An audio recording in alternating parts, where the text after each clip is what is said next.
Hello friends, welcome to maths study. आज की इस वीडियो में हम त्रिकोणमिति का एक महत्वपूर्ण टॉपिक त्रिकोणमितीय अनुपात, जिसके बिना हम त्रिकोणमिति के टेबल के बिना त्रिकोणमिति का कोई भी सवाल सॉल्व नहीं कर सकते। जहां भी इनका जरूरत होता है, त्रिकोणमिति के टेबल से संबंधित अगर कोई भी सवाल आता है तो इनको याद किए बिना हम सवाल को कभी भी सॉल्व नहीं कर सकते हैं। अगर आप क्लास 10th के स्टूडेंट हैं तो आपके लिए ये बहुत ही इंपॉर्टेंट है।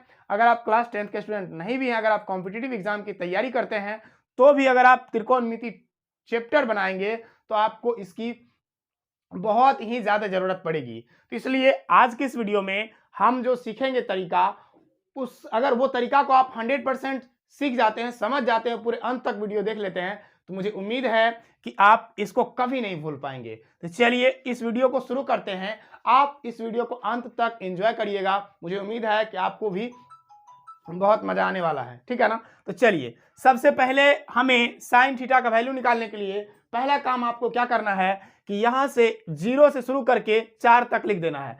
ये जो यहां पर कौन का निशान है इसमें, तो 0 0 1 2 3 और 4, यहां तक आपको बिल्कुल 0 से 4 तक लिख देना है। इसमें कोई कुछ करने की जरूरत नहीं है। अब क्या करना है समझिए, स्टेप वाइज अगर आप इसको ध्यान में रखते हैं तो निश्चित रूप से आप इसको कभी नहीं भूल पाएंगे, ठीक है। अब यहां पर 4 से प्रत्येक में भाग देते जाना है। 4 से, इसमें भी 4 से और इसमें भी 4 से, सब में 4 से भाग दे दिए। देखिए पहला स्टेप हमने क्या किया, एक 0 से शुरू करके 4 तक लिख दिया।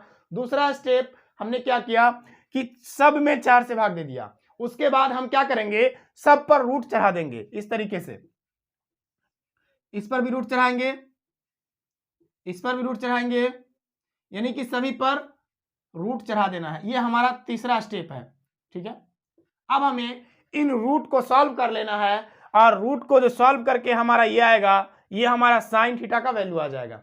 अगर हम साइन थीटा का वैल्यू निकाल लेते हैं तो आगे इसके बाद मैं आपको तरीका बताऊंगा, टेन कॉस, और इस तरीके से सबको आप आसानी से देखिए। यहां पर हमने साइन कॉस और टेन को केवल बॉक्स में रखा है, बाकी सब ऑटोमेटिकली आपको याद हो जाएगा, ठीक है ना। तो चलिए सबसे पहले इसको रूट को सॉल्व करते हैं। आपको पता होगा कि अगर किसी भी नंबर में हम, जैसे यहाँ 0 है, 0 में एनी नंबर से, अगर 0 में कोई भी नंबर से भाग देते हैं तो क्या आंसर आता है, 0 आता है।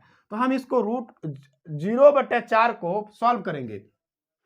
0/4 को अगर सॉल्व करेंगे तो ये 0 आएगा। कैसे आएगा, ध्यान से समझिए। अगर हम 0/4 में 0/4 को सॉल्व करेंगे तो ये 0 आता है। अगर ये रूट के अंदर में है, रूट के अंदर में अगर 0 है तो इसका वैल्यू भी 0 आएगा, यानी कि साइन 0 डिग्री का वैल्यू 0 आ गया, ठीक है। उसके बाद हमें यहां पर है 1/4। देखिए रूट अंडर 1/4 को इस तरीके से लिख सकते हैं, रूट अंडर 1 और रूट अंडर 4, क्योंकि अगर कोई भी नंबर इस तरीके से है तो उसको हम इस तरीके से, अगर कोई नंबर इस तरीके से लिखा हुआ है, मान लीजिए रूट 1/4 रूट के अंदर में, तो इसको अलग अलग करके लिख सकते हैं। और देखिए रूट 1 का वैल्यू आता है 1 और रूट 4 का वैल्यू आता है 2, ठीक है ना। क्योंकि रूट 4 का वैल्यू 2 आया, रूट 1 का वैल्यू 1 आया, तो हमारा क्या आ गया, 1/2, यानी कि साइन 30 डिग्री का वैल्यू आ गया 1/2, राइट। अब देखिए साइन 45 डिग्री का वैल्यू में चाहिए। सबसे पहले आप इसको काट लेंगे। कैसे करेंगे, देखिए यहां पर क्या है, 1/2, 2/4 है, तो 2/4 को आप काट सकते हैं, तो ये क्या आएगा 1/2, और ये है रूट के अंदर में। तो देखिए रूट अंडर 1 का वैल्यू तो 1 आता है। रूट अंडर 1 को अगर इस तरीके से आप लिखेंगे, रूट 1 भी और रूट 2, तो रूट 1 का वैल्यू तो 1 आएगा और रूट 2 भी सॉल्व नहीं हो पाएगा, यानी कि 1/√2 हमारा साइन 45 डिग्री का वैल्यू आया 1/√2। तो इस तरीके से हम 0, 30 और 45 को निकाल लिए हैं।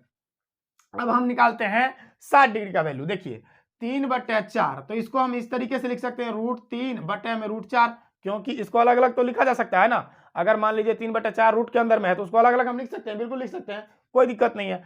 अब देखिए √3 को हम सॉल्व नहीं कर सकते हैं, लेकिन √4 का वैल्यू क्या आएगा, 2। तो इस तरीके से हमारा साइन 60 डिग्री का वैल्यू कितना आ गया, साइन 60 डिग्री का वैल्यू √3/2 आ गया, राइट। अब देखिए 4/4 है, 4/4 को हम 1 लिख सकते हैं। कैसे, ध्यान दीजिए, 4/4 को काटेंगे तो क्या आएगा, 1 आएगा, और ये पूरा हॉल क्या था, रूट के अंदर में था। अब 1 भी रूट के अंदर में है, तो इसको सॉल्व करेंगे तो क्या आएगा, 1 आएगा, यानी कि रूट अंडर 1 का वैल्यू क्योंकि 1 होता है इसलिए हमारा 1 आ गया। ध्यान से समझिए आप, यहाँ पे साइन 30 डिग्री का वैल्यू कितना आया, 0 आया।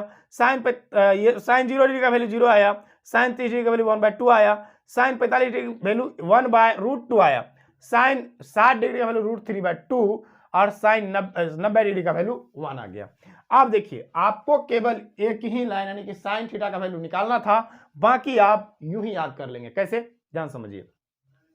यहां पर अब कॉस है तो आप क्या करिए, जो साइन 90 का है वो कॉस 0 का हो जाएगा, जो साइन 60 का है कॉस 30 का हो जाएगा, और जो साइन 45 है वो कॉस 45 ही रहेगा। जैसे यहां पर एक है तो इसको उठा के ले आएंगे, यानी इधर से उल्टा चलना है, इधर से तो ये √3/2 हो जाएगा। ये इधर से यहाँ 1/√2 हो गया, 1/2 हो गया, ये 0 का 0। आपको समझ में आ गया क्या? देखिए हमको इधर से उल्टा चलना है, इसको यहां लिखना है, इसको यहां लिखना है, ये तो यहां चले आएगा, फिर इसको, तो बिल्कुल आपको आसान तरीके से समझ में आ गया होगा। चलिए अब हम टेन थीटा का वैल्यू कैसे निकालते हैं इसको समझते हैं। तो इसको मिटा देते हैं हम। देखिए टेन थीटा का एक सूत्र होता है जो इस तरीके से, टेन थीटा बराबर साइन थीटा बटे होता है कॉस थीटा, ठीक है ना। तो टेन थीटा बराबर क्या होता है, साइन थीटा बटे कॉस थीटा, इसको आप याद रखेंगे। तो देखिए साइन में जब हम कॉस से भाग करते हैं तो हमें क्या मिलता है, 10 मिलता है। साइन में कॉस से भाग करने पर हमें क्या मिलेगा, 10 मिलेगा।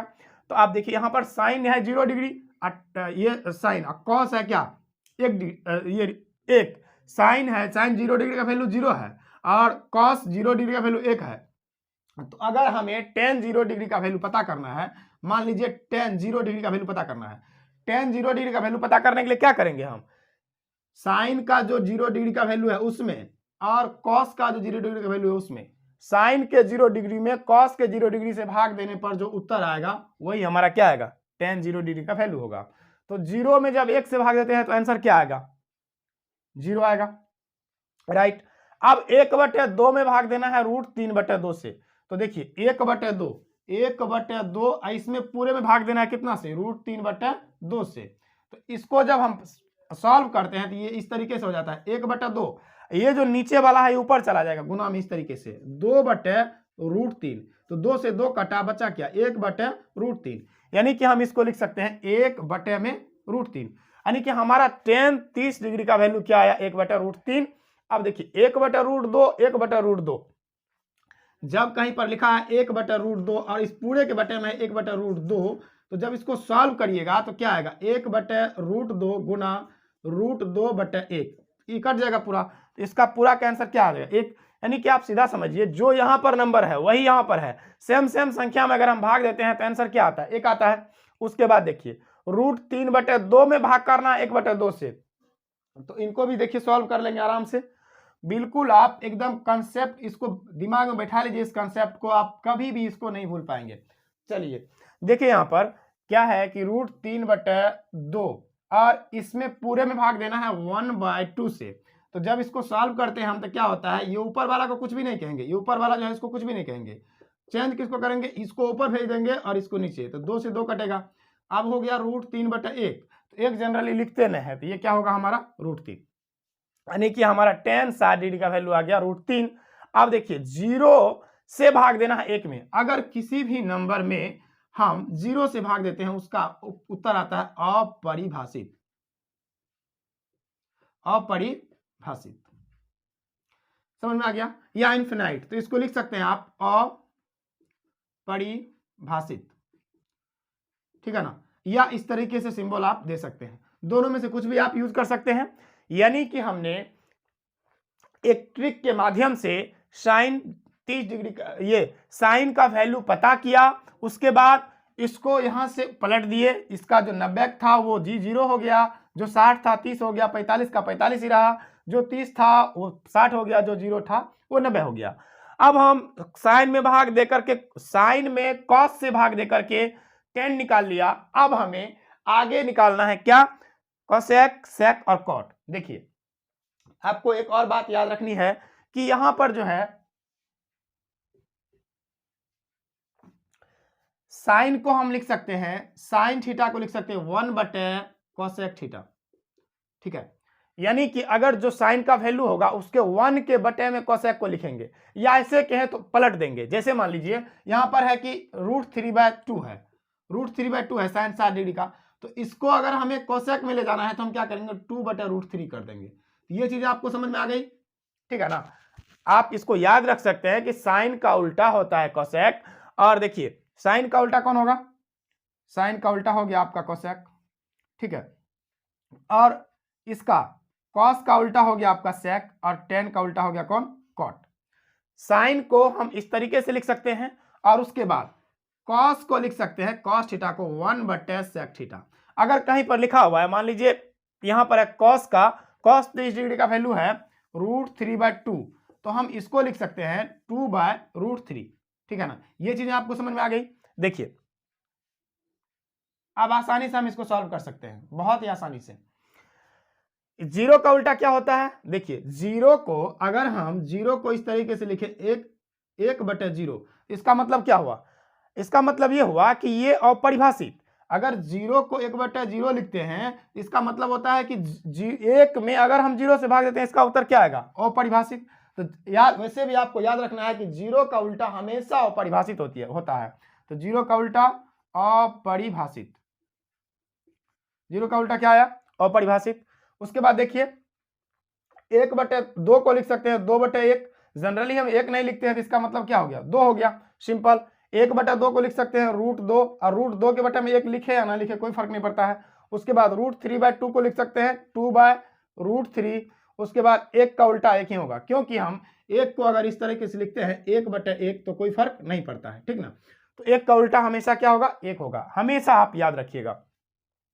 फिर 1 का उल्टा यहाँ 1 होगा, फिर क्योंकि कोसेक का उल्टा सेक होता है, सॉरी कॉस का उल्टा सेक होता है, तो यहां पर देखिए √3/2 को लिख सकते हैं 2/√3, 1/2 को 1/√2 को लिख सकते हैं √2, और 1/2 को लिख सकते हैं 2। जीरो का उल्टा होता है अपरिभाषित, या इन्फिनाइट का चित्र इस तरीके से आप दे सकते हैं, सिंबल, ठीक है।